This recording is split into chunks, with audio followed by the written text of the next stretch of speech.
김영환 지사가 대전 충남 통합에 맞서 대책회의를 소집했지만 지역 국회의원들이 모두 불참했습니다. 민주당은 물론 국민의힘 의원들조차 외면했습니다. 4년 전 무너졌던 옥천군 인구 5만 명 선이 단 2달 만에 회복됐습니다. 월 15만 원을 주는 기본소득에 사람들이 몰려들었습니다. 대기업 공장에서 75명이 식중독 증세를 보였는데 신고도 없이 셀프 조사로 넘기려던 정황이 확인됐습니다. 취재가 시작되자 부랴부랴 뒷북 신고했습니다.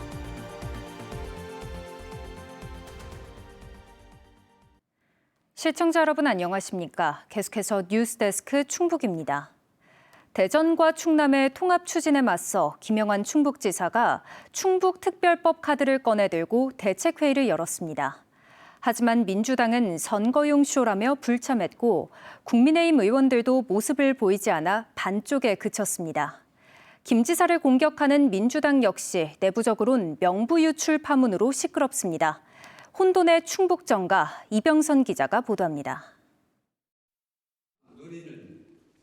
대전 충남 통합 추진에 대한 대응으로 충청북도는 민관정 대책회의를 열었습니다. 충북 소외 역차별 상황을 공유하고 제도적 대응 방향을 논의하겠다는 취지였습니다. 시민사회와 경제계 인사, 국민의힘 소속 자치단체장들이 참석했습니다. 165만 도민이 철저하게 힘을 합쳐서 이 문제를 해결하고 극복하는 데에 앞장서야 된다. 그렇게 저는 생각합니다. 참석자들은 결의문을 통해 충청북 특별자치도 설치 특별법 제정에 나설 것을 정부와 국회에 촉구했습니다. 또 충북의 실질적인 권한 이양과 재정 지원 등 특단의 대책을 마련할 것을 요구했습니다. 하지만 이번 대책회의에 김영환 지사와 같은 국민의힘 소속 충북 국회의원들이나 민주당 측 인사들은 참석하지 않았습니다. 선거를 앞두고 당리당략적인 의도가 있다는 게 민주당 측의 불참 이유입니다. 정치적인 자기 이해득실 이쪽에서 바라보면 충북도민들은 실제적으로 소외될 수밖에 없습니다. 이것은 진정성 있게 미래 전략 속에서 풀어가야 된다.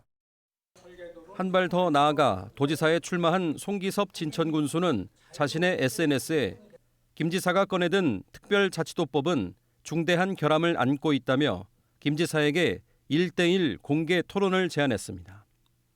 노영민 전 대통령 비서실장도 국민의힘 국회의원들도 불참한 것을 들어 김 지사의 리더십이 심각한 문제라고 SNS에 올려 충청북도의 동력 확보가 쉽지 않음을 내비쳤습니다. 이런 가운데 민주당 충북도당은 이번 주 중대 고비를 앞두고 있습니다. 당원 명부 유출 의혹에 관한 윤리감찰단의 감찰 결과 보고와 중앙당의 후속 조치가 예정돼 있기 때문입니다. 심각한 수준의 문제가 있다고 결론날 경우 기존의 충북도당 공천 관리 체계에 큰 변화가 있을 것으로 보입니다. 이와 관련해 사퇴설이 돌고 있는 이광희 충북도당 위원장은 그 정도 사안은 아니라고 선을 그으면서도 중앙당 판단에 따라 책임을 지고 도당위원장직에서 물러날 가능성도 배제하지 않았습니다. MBC 뉴스 이병선입니다. 오송 지하차도 참사 국정감사에서 위증한 혐의로 고발된 김영환 충북지사가 경찰 수사 결과 무혐의 처분을 받았습니다. 서울 영등포경찰서는 김 지사의 국회 증언감정법 위반 혐의에 대해 혐의 없음으로 불송치 결정을 내렸습니다. 경찰은 관련 자료를 검토한 결과 김 지사의 발언을 고의적인 거짓 증언으로 보기 어렵다고 판단한 것으로 알려졌습니다. 앞서 김 지사는 지난해 11월 경찰에 피의자 신분으로 출석했고 국정조사 위증 고발은 정치 탄압이라고 주장해 왔습니다. 더불어민주당 박진희 충북도 의원에 대한 출석 정지 30일 중징계를 두고 논란이 일자 충북도의회 국민의힘 의원들이 반박하고 나섰습니다. 국민의힘 도의원들은 박 의원이 사적 수행원에게 의회 로고가 새겨진 명함을 사용하게 한 것은 명백한 규정 위반이며 윤리특위 심사 결과가 확정되기도 전에 SNS 등을 통해 외부에 유출해 비밀 엄수 의무를 어겼다고 주장했습니다. 이에 대해 민주당 도의원들은 도의회 윤리자문위에서 법리상 징계 사유가 아니라고 판단했음에도 국민의힘 측이 독단적으로 정치 보복을 자행하고 있다며 반발하고 있습니다. 인구 소멸 위기를 겪던 옥천군의 인구가 단 2달 만에 2,000명 넘게 늘면서 4년 전 무너졌던 5만 명 선을 회복했습니다. 비결은 바로 월 15만 원의 힘이었습니다. 농어촌 기본소득 지급이 확정되자마자 사람들이 몰려든 건데 이들을 계속 살게 하는 게 과제입니다. 조미애 기자가 보도합니다. 지난해 12월 농어촌 기본소득 시범지역에 추가 선정된 옥천군. 주민들의 반응은 폭발적이었습니다. 신청 접수를 시작한 지 불과 3주 만에 군민의 93.8%가 신청을 마쳤습니다. 15만이면 생활비도 되고 그리고 우리가 뭐 소소하게 쓸 게 많으니까 가정 살림에 하는 도움이 되죠. 삶의 여유가 있다? 너무 좋죠. 상인들도 오는 27일 기본소득 첫 지급을 앞두고 매출 증대에 도움이 될 것으로 기대하고 있습니다. 도움이 될 거라고 보죠. 아무래도 지금보다는 매출이 더 낫겠죠. 안 쓰면 다시 환원이 된다 하니까. 기본소득의 위력은 인구 성적표를 바꿔놨습니다. 4년 전 무너졌던 옥천군의 인구 5만 명 선이 다시 회복된 겁니다. 지난해 11월까지 4만 8천 명대에 머물렀지만 기본소득 지급이 확정된 뒤 불과 2달 사이 2,200여 명이 옥천으로 주소를 옮겼습니다. 그동안 교육과 주거, 일자리 등 온갖 인구 유입책을 쏟아부어도 요지부동이었던 인구가 현금 지원 정책에 즉각 반응한 겁니다. 계속 나가는 분, 오시는 분이 거의 대동소이했어요. 그런데 선정이 되고 나니까 아무래도 많은 기대감이 좀 있으셨나 봐요. 그래서 옆에 대전에서도 많이 오고 하셔가지고. 옥천군은 4년 만에 5만 인구 회복을 자축하면서도 이제부터가 진짜 시작이라는 입장입니다. 돈만 보고 왔다가 다시 빠져나가지 않도록 정주 환경을 만드는 게 숙제입니다. 옥천군은 작은 학교 통학 지원과 전교생 해외 수학여행 같은 교육 정책에 더해 청년 창업과 귀농 귀촌 주거 지원 등 일자리 대책을 강화하겠다는 계획입니다. 기본소득이 마중물이 돼서 옥천에서 교육을 받고 그리고 도립대로 또 입학을 해서 옥천에 있는 기업으로 취업할 수 있게끔. 한편 자체 예산으로 민생지원금을 주기로 한 보은군과 영동군 역시 인구가 소폭 증가해 치열한 인구 유치 경쟁이 예상됩니다. MBC 뉴스 조미입니다. 충주의 한 대기업 자회사 공장에서 직원 75명이 집단 식중독 증세를 보였습니다. 법적으로 즉시 보건소에 신고해야 하지만 급식업체는 신고를 하지 않고 자체 조사를 벌였는데요. 취재가 시작되자 뒤늦게 신고해 은폐 의혹이 일고 있습니다. 보도에 허지 기자입니다. 지난달 30일 새벽 서충주 산업단지에 위치한 한 대기업 자회사 공장에서 직원 중 75명이 집단으로 복통과 설사 증세를 일으켰습니다. 야간 작업을 하던 전체 직원 3명 중 1명이 그런 건데 전날 야식으로 나온 닭갈비 등의 메뉴를 먹은 하루 뒤였습니다.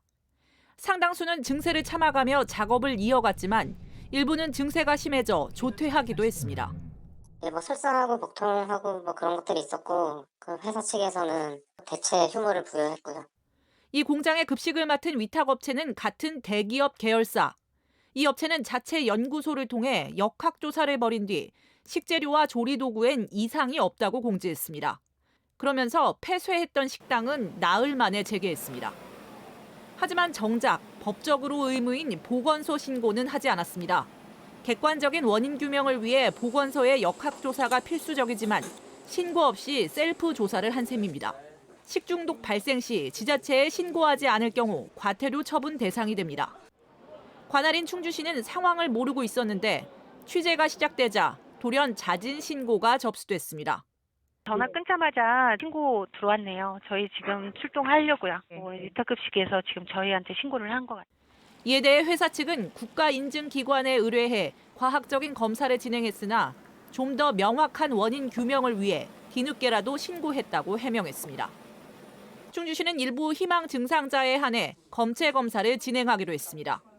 하지만 회사가 셀프 조사로 시간을 끄는 사이 정작 정확한 원인을 밝힐 골든타임은 지나가고 말았습니다. MBC 뉴스 허지입니다. 충북 시민사회단체 연대회의가 청주 시외버스 터미널 매각을 반대하는 서명운동에 돌입했습니다. 이들은 터미널 졸속 매각의 문제점과 우려를 시민들에게 알리기 위해 오늘부터 4일까지 사흘에 걸쳐 터미널 매각 반대 피켓 시위와 시민 서명운동을 진행한다고 밝혔습니다. 한편 청주시는 오는 5일 시외버스 터미널 매각 입찰 결과를 공개할 계획입니다.